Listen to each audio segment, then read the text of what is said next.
warahmatullahi wabarakatuh. Kami dari kelompok 10 akan mempresentasikan pertemuan 9, yaitu uji autokorelasi. Perkenalkan, nama saya Nesya Aulia Dahwari. Nama saya Komala Sari. Baik, di sini kita akan langsung mulai materinya. Baik, di sini ada autokorelasi, artinya ada hubungan antara data masa kini dan masa lalu. Masalah ini paling sering muncul pada data deret waktu, di mana kondisi bulan ini sangat dipengaruhi oleh kondisi bulan lalu. Untuk data time series autokorelasi sering terjadi, tapi untuk data sampelnya cross section jarang terjadi karena variabel pengganggunya satu berbeda dengan yang lain. Oke, baik. Selanjutnya di sini ada cara mendeteksi autokorelasi. Dapat dilakukan dengan dua cara, yakni ada uji Durbin-Watson atau DW dan kedua ada uji run test. Yang pertama, uji Durbin-Watson adalah metode pengujian statistik yang paling populer digunakan untuk mendeteksi adanya autokorelasi tingkat pertama, orde 1 atau AR1. Pada residual sebelum model regresi, sederhananya uji ini digunakan untuk melihat apakah error pada periode sekarang punya terkaitan dengan error pada periode sebelumnya. Nah, yang kedua ada uji run test. Uji run test adalah metode pengujian statistik non-parametrik yang digunakan untuk menguji apakah residual dalam model regresi memiliki pola yang acak atau random, atau justru saling terkait satu sama lain. Berbeda dengan uji Durbin-Watson yang menggunakan nilai numerik residual. Run test bekerja dengan cara melihat pergantian tanda positif atau negatif pada nilai residual secara berurut. Pedoman uji autokorela.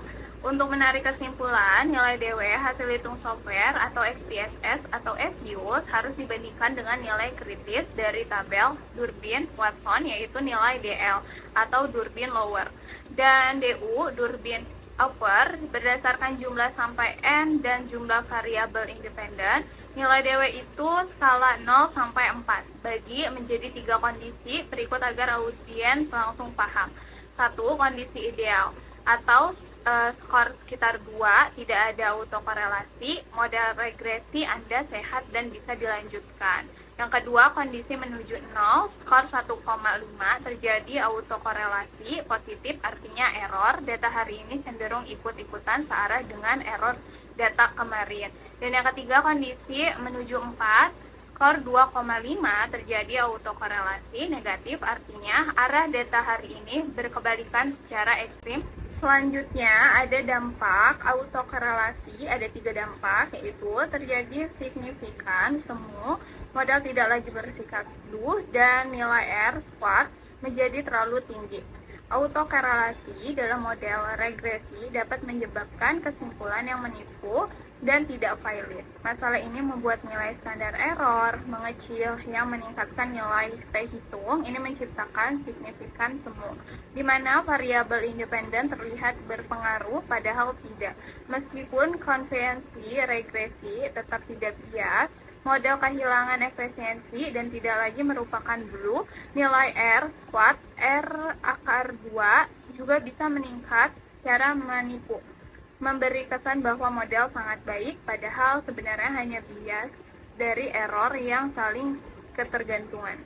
Selanjutnya di sini ada langkah-langkah penjelasan uji DW atau Durbin-Watson. DW ini untuk mengetahui apakah terdapat autokorelasi antar hubung error pada model regresi. Dan langkah-langkahnya ini, langkah pertama masuk ke menu analis, regression, dan linear. Langkah kedua ini masuk ke variabel Y, dependen, dan variabel X ke independen. Lalu klik statistik, lalu centang Durbin, kemudian klik continue dan OK. Dan langkah keempat ini hasil output. Selanjutnya melihat hasil apakah tabel model summary tepatnya pada kolom DW. Pada contoh ini nilai DW sebesar 1,767, interpretasi karena nilainya mendekati 2, maka dapat disimpulkan tidak terjadi autokorelasi sehingga model regresi dapat dikatakan baik. Selanjutnya di sini ada langkah-langkah SPSS untuk uji run test. Uji run test digunakan untuk mengecek apakah residual terjadi secara acak atau tidak. Uji ini juga digunakan untuk mendeteksi autokorelasi. Nah, selanjutnya di sini ada langkah pertama. Langkah pertama pertama ini masuk ke menu analis, lalu pilih regresional, lalu pilih linear untuk memperoleh residual terlebih dahulu. Lanjut ke langkah kedua, masukkan variabel penelitian pada kotak regresi. Nah, yang ketiga, klik save, lalu pilih unstandard residual, kemudian klik OK.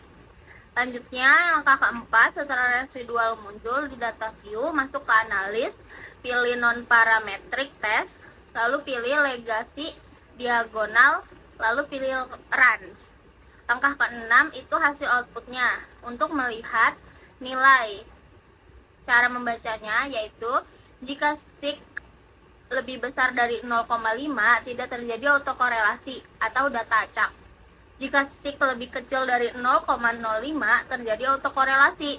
Pada contoh ini nilai signifikannya sebesar 0,561. Karena lebih besar dari 0,05 maka dapat disimpulkan tidak terjadi autokorelasi.